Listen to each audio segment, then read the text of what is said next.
Hi, bud. That's a pretty buck.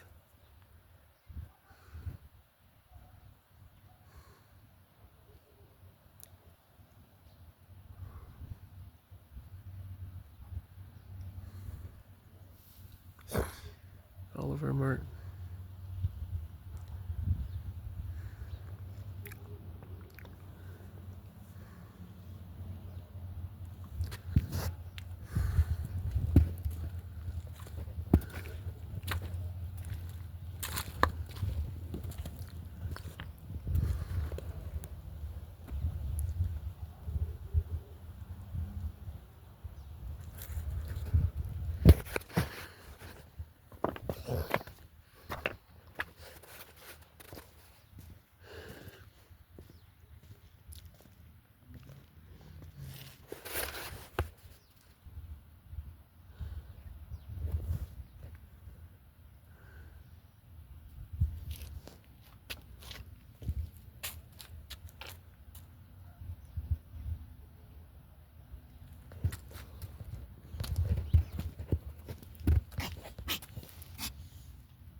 They're sneezing.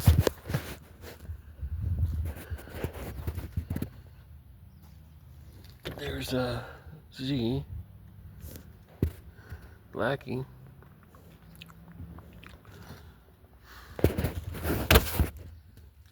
Pinky, Snow White, and Peaches. Some of our neighbors' cats. Sad thing about that buck, he goes walking through town. Somebody's probably going to shoot it. It's really sad. Beautiful animal. It went, oh dear, it's a buck. I'm going to talk to Randy about Keller Marie. And if I can't get this going, I'm going to do it. You were under the shed, weren't you? One of my favorite ones. He's a little one. Oh, I don't know.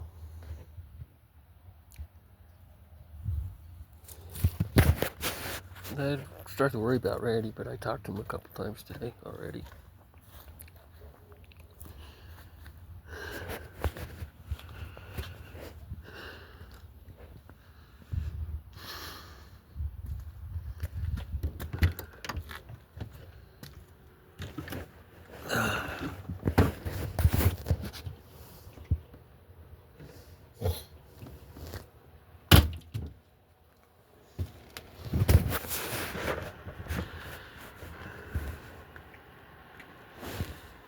Oh dear, it was a buck.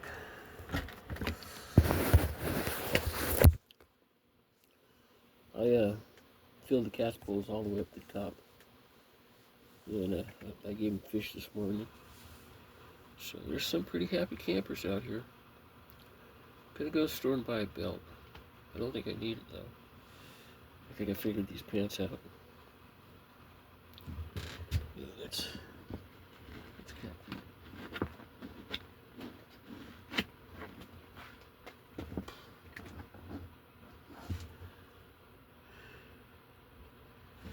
It's a piece of fish.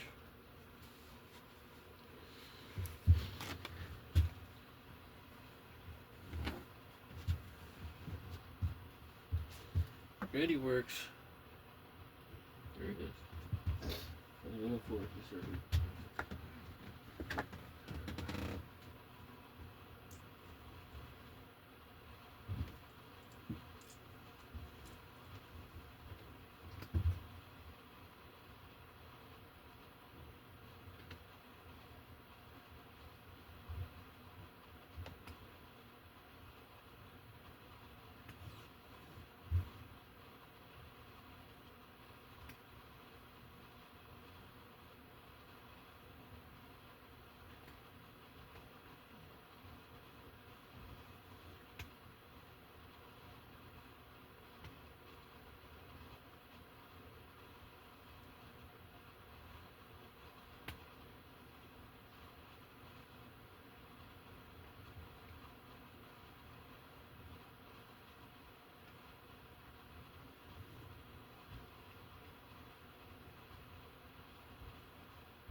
We need to go anywhere? Script is why we're telling you this story. Huh?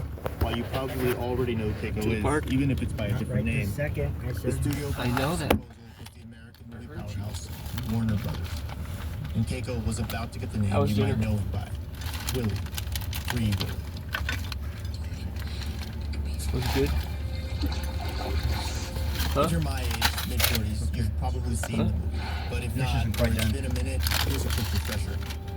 For Schuler's honor, one of the producers told me the movie could be boiled down to Huh? this: bad I kid, ate bad Hot way. Pockets and one of them. The bad kid is a moody 12-year-old named Jesse. You're like a baby kid, aren't you? You want me to recook the fish? Yes. The bad whale Are you is hungry? Willie, captured and separated from his pod, Okay. stuck in a small pool in a ramshackle Did you work aquarium. tonight? No. The park You're staff off, found right? him stubborn, hard Yes, to train. that's right. He has 3 black spots on the underside of his jaw. His dorsal fin droops to one side, a killer whale's version of an emo haircut. Jesse decides he has to save Willie's life, get him back to the ocean, back to his family. And somehow, against all kinds of obstacles, he does. Come on, Willie. I know you can do it, boy. I know you can jump this wall. Come on, I believe in you, Willie. You can do it. You can be free. Come on. Keep jumping. The movie poster is what most people remember. It's the image that was absorbed into the culture, a still from the film's climax. Willie in mid-flight against an orange sunset, jumping over a breakwater. The ocean beckons. The boy stands just below Willie, beneath an arc of sea spray, a triumphant arm pointing to the sky. The tagline reads, "How far would you go for a friend?"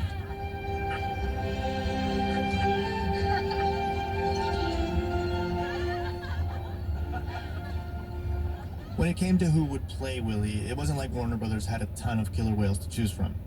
A producer on the film told us her team approached a few different marine parks, but people weren't excited about the message of the movie and wanted changes to the script. Finally, they landed on Reno Aventura, who signed off, as we mentioned, without even reading it.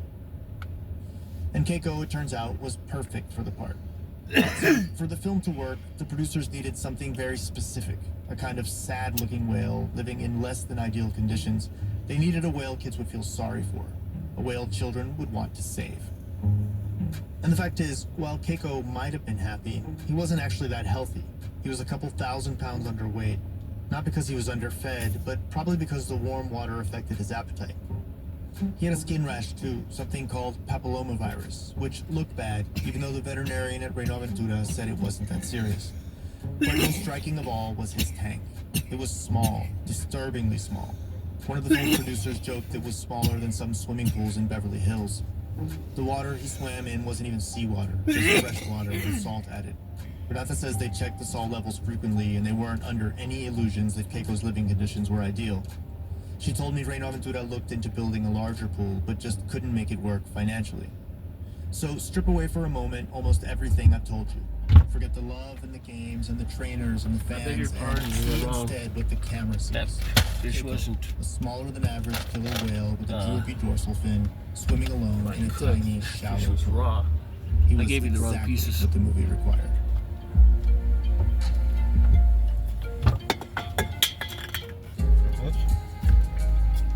Free Willy was released on July 16, 1993, and the reviews were positive, at least until journalists started asking what was up with the star of the movie. And news reports about Keiko's subpar living conditions and health began spreading. The movie Free Willy has a great ending, but real life didn't treat the real star of the box office hit the way it treated Willy in the movie.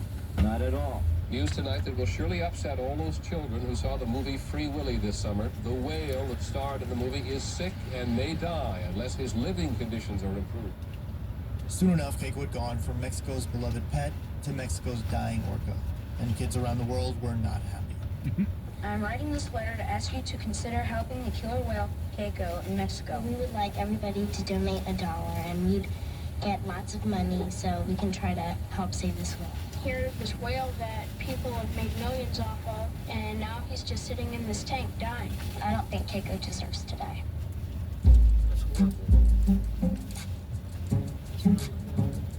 In Mexico, Reno Aventura and the staff were suddenly having to defend themselves in ways they hadn't before, trying to convince crusading celebrities and animal rights activists that they did indeed care about Keiko's well-being. When Life magazine published an article describing Keiko's tank as a cesspool, Reno Aventura's director, Oscar Porter, sent a letter claiming the magazine had gotten it all wrong, that Keiko's water was, quote, clean and clear. Back in Hollywood, Warner Brothers was getting hammered too. Bags and bags of mail from kids arrived at the offices, all demanding the same thing, Free Willy, or rather, Free Keiko. And so, if the studio wanted to avoid a PR nightmare and not break the hearts of millions of children, then it was clear. Someone had to save it in real life.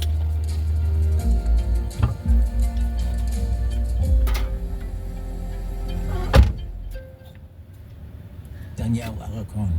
That's after the break, when our program continues.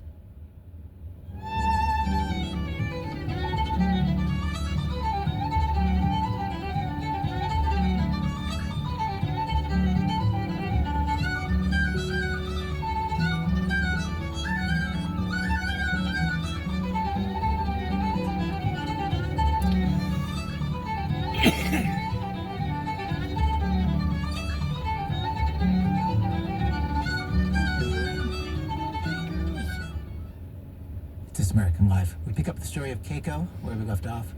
Here's Danielle Alarcon. For centuries, we humans hunted and killed whales as if their numbers were infinite. And over time, we got better and better at it. More efficient, more ruthless, extracting more value from each kill. We harvested their blubber, their organs, their baleen, their meat, and it was all transformed into everyday commercial products, from makeup to heating oil. More than 700,000 whales were killed in the 1960s. Whaling was a huge global industry, with profits to match. The killing of orcas was a little different, since they didn't have much to offer us, commercially speaking. But humans being humans, we killed them anyway. For fear, for sport, for bloodlust. Fishermen trawling for herring or salmon saw them as competitors, so they would shoot them on sight. The US Navy would use orcapods for target practice. All told, it's estimated that some 3 million individual whales were killed by humans in the 20th century.